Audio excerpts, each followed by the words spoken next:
Bonjour Eugenio Mailer, donc tu es en charge pour Slow Food l'organisation des États généraux des vignerons d'Europe. En quoi consiste cette manifestation? Il naît d'une exigence qui nous est arrivée directement de la part des producteurs. Dans les dernières années, on a fait des rencontres informelles ou des petits congrès sur la question sur le futur du vin. Et dans tous ces côtés est sortie une exigence de discussion,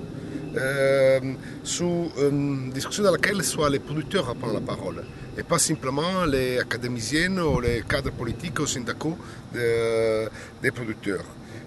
Aujourd'hui, le monde du vin fait face à une crise qui est aussi économique, mais encore plus important, encore plus relevant sur le côté identitaire.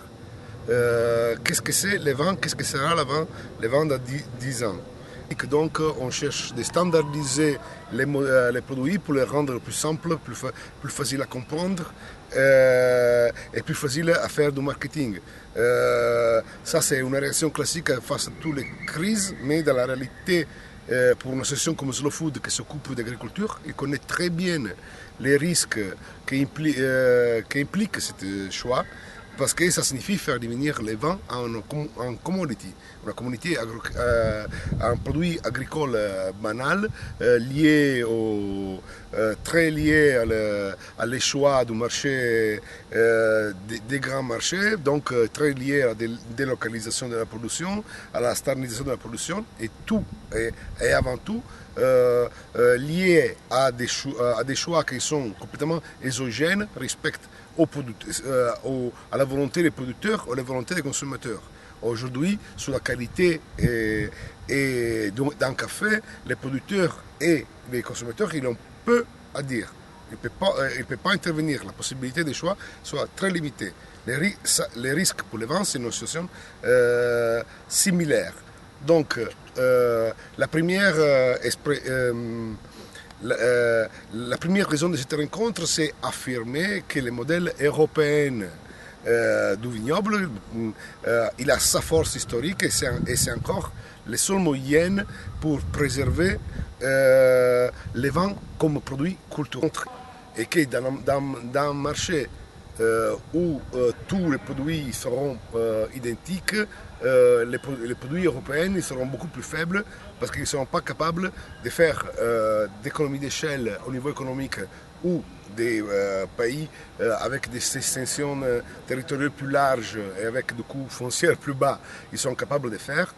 Et en même temps, un pays où la force de production plus industrielle qui rend la force de marketing beaucoup plus forte, évidemment. Donc, protéger les liens territoriaux et les modèles productifs européens, c'est aussi la seule façon de protéger les modèles, l'existence du vignoble en Europe.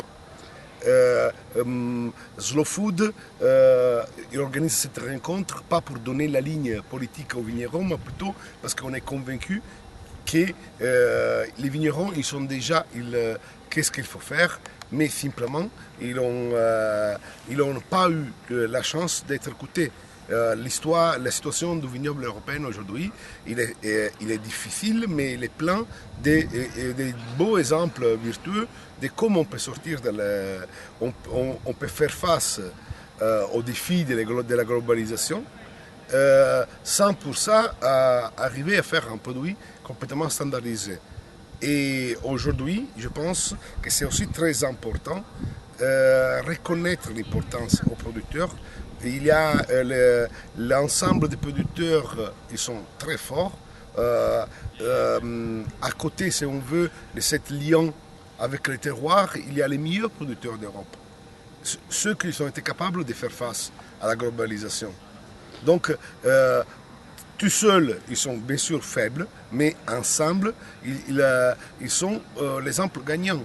Et aujourd'hui, on peut être accusé d'être conservateur, mais on oublie l'histoire du vignoble européen, on oublie que les vignerons, ce n'est pas un phénomène, ce n'est pas un acteur qui vient dans l'Arcadie, c'est un acteur qui est devenu très important dans le XXe siècle face à les crises successives du début du siècle, au changement de consommation, les vignerons étaient capables de faire face à cette crise en devenant pas seulement un paysan qui cultive la vigne, mais aussi quelqu'un capable de faire les vins, les mettre en bouteille, les commercialiser, les promouvoir. Donc, quand on parle de vignerons, pour nous, on parle d'une figure très très moderne qui s'est développée dans le XXe siècle et pas d'une figure archaïque d'un monde rural perdu dans les rêves.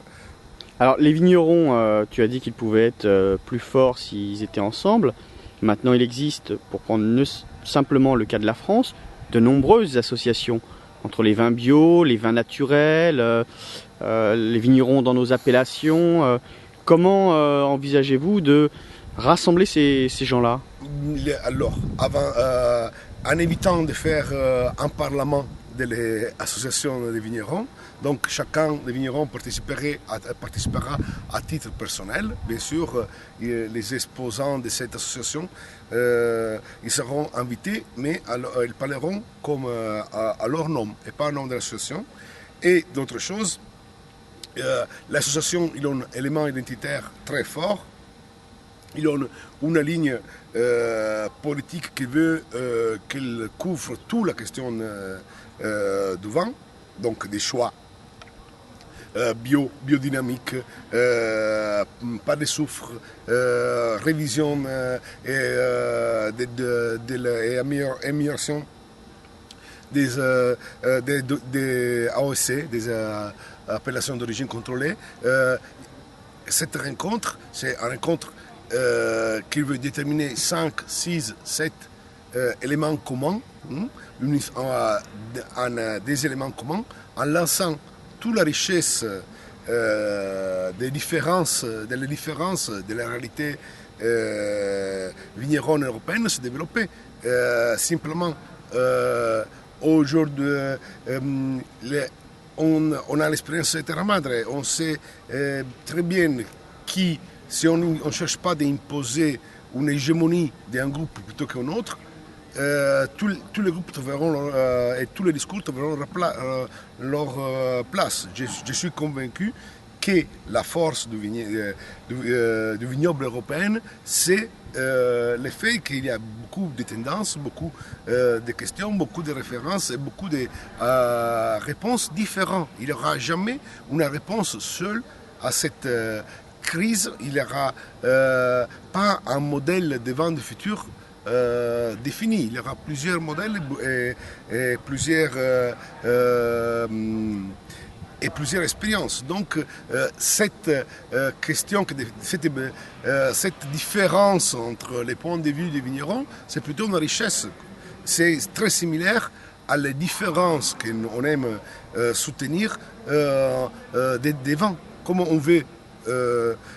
veut continuer à avoir des vins très différents parmi eux sur notre table, comme ça, on veut à Montpellier qu'il y ait toutes les différences des points de vue entre les vignerons.